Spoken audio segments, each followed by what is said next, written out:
I'm interested on the spiritual aspects of your journey as well, because just relating back to, I'm a guy who grew up in Wales, played rugby, completely removed from any kind of spiritual growth. Yeah. I didn't even have any religion growing up really either. And for me, it was kind of like mind blowing when I started realize there's true context to this work, and as we lean inward, that's where the growth is. So I'm interested to know, can you remember your kind of first experiences leaning into this work? Is this something, just looking at you and your setup and your studio and everything there, it's pretty amazing, mate. There's a lot of culture hanging on your back Yeah. wall right there, Yeah. you know?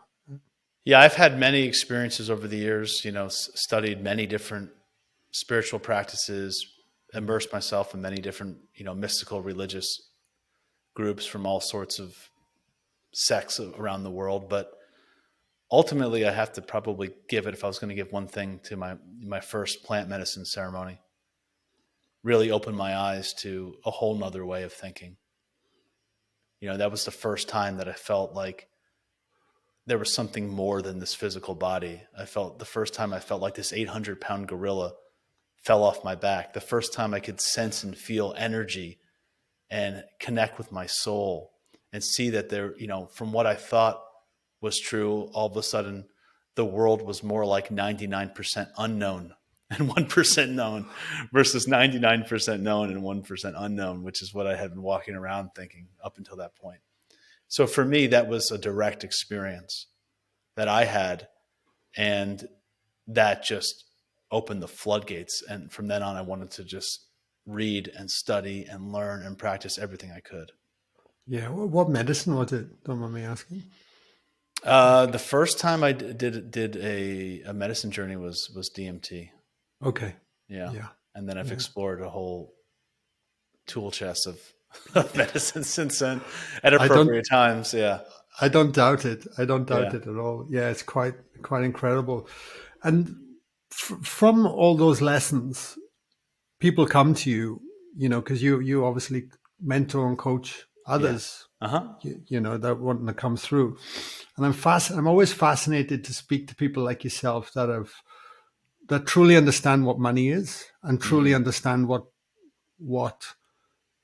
wealth is, but in the definition of financial wealth. Yeah, Like, I've certainly never experienced that to the levels that you have, but then also what actually true wealth is beyond that. And we tend to get conditioned to really buy into the materialistic aspects of finance, and they are the lures for our growth. But obviously, does the true growth come from there? So I'm yeah, interested for you to speak to what are the lessons been around wealth in general. yeah. One of the ways I like to explain this is I like to look at the etymology of words.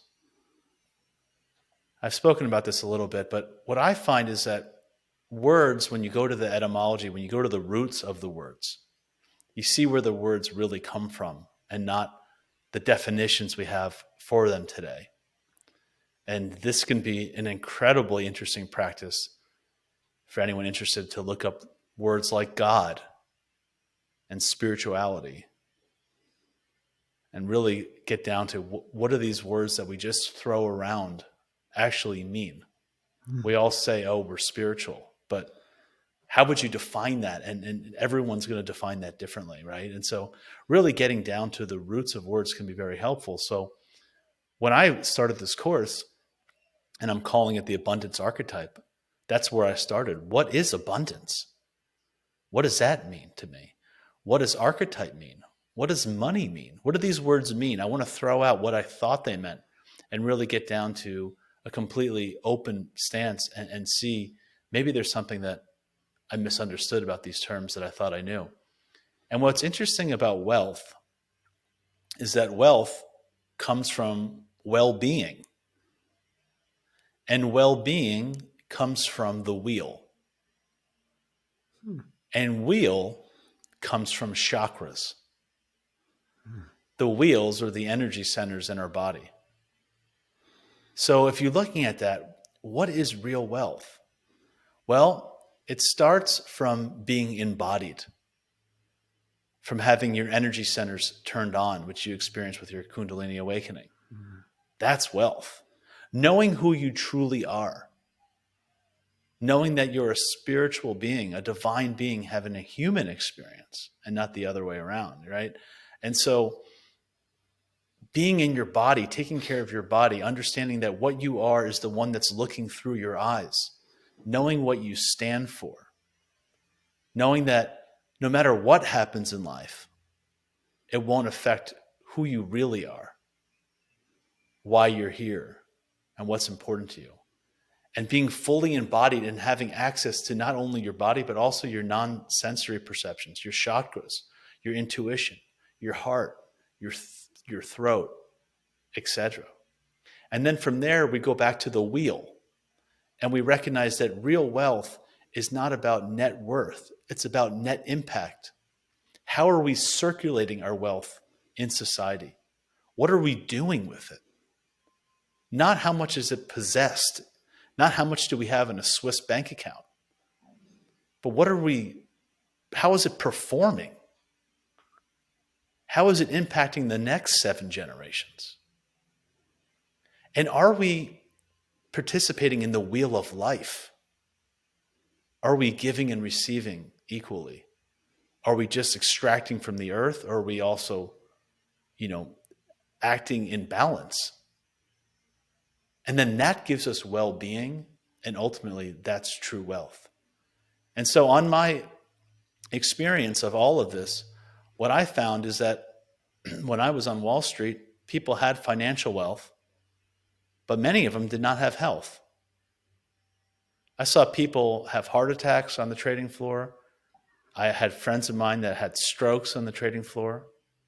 People commit suicide, broken relationships, abuse, alcohol, drugs, the whole thing. But on the other side, you have a lot of people that I've met in the holistic communities, the trainers, the coaches, the healers, the therapists, the gurus that don't have any money. And then I ask, are you able to really impact the world in the most amplified or maximum way possible if you don't have the means to get your message out and to actually share your knowledge? And so that's why I created this course, is that I realized through my own experiences that being a bridge, kind of being in the world but not of it, kind of having one foot in wealth and one foot in well-being, and having the two was essential. And I think it's another fascinating thing to think about where we got these ideas that these things had to be divorced. If I take a sidestep, science and religion have had a really bad divorce. Science will tell you how many times a second a hummingbird can flap its wings. But they won't ask the question, what is the intelligence that created this beauty? That's what I want to know. Who created the hummingbird? Not how many times it could flap its wings. And then on the other side, religion will give everything to the intelligence, but you have religions who think the world was created 6,000 years ago based on blind faith, when science can, without a question of a doubt, tell you that's not true. You're right. A million facts, right? So, like fossils and a million other things. But anyway, so I think wealth and spirituality have also been through a bad divorce, where we get this idea that, wealth is evil if you're in this kind of space of trying to help people. But if we look back at all of the early religions, some research shows that Jesus was given today's equivalent of $4 million worth of gifts at birth. Buddha was a prince. Now, he gave it all up, but he came from extreme wealth. Arjuna was a prince. He was a prince warrior. Moses was living with the Pharaoh of Egypt. And Muhammad was married to a very wealthy businesswoman and became a very wealthy merchant himself.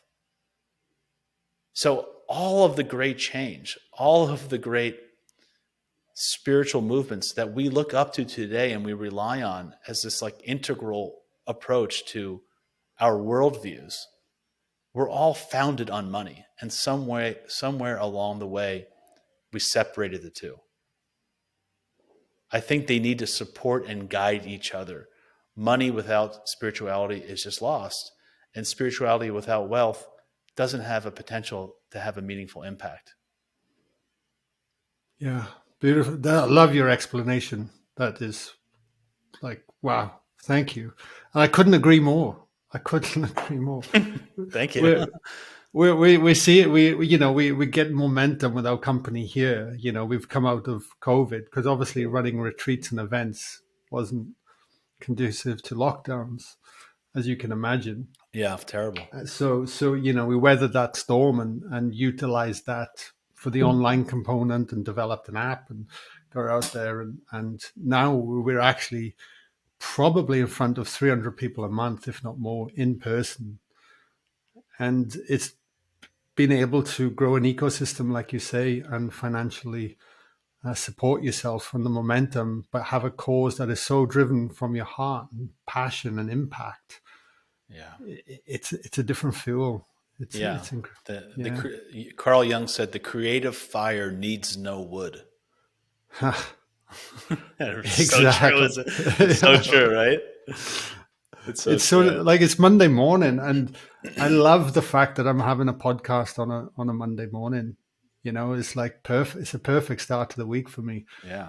There was a time, Jason. I remember getting out of my car in the freezing snow in my 20s in rush hour, just having to get on the M25 in London. I don't know if you've ever been on that ring road, but Chris Rea wrote a song, "The Road to Hell," about it. Like it's a car park. I could imagine. I've been on the subways in New York City or Oh, in the Jesus highways and all that. Christ. Yeah. And I remember crying, scraping off the frost of my beaten up old car, about to go and do some plumbing in the city on a Monday morning, thinking, how the hell do I get out of this? Like, this is not me. You know what Yeah. I mean? And having those moments. Yeah, when you experience both sides of the coin,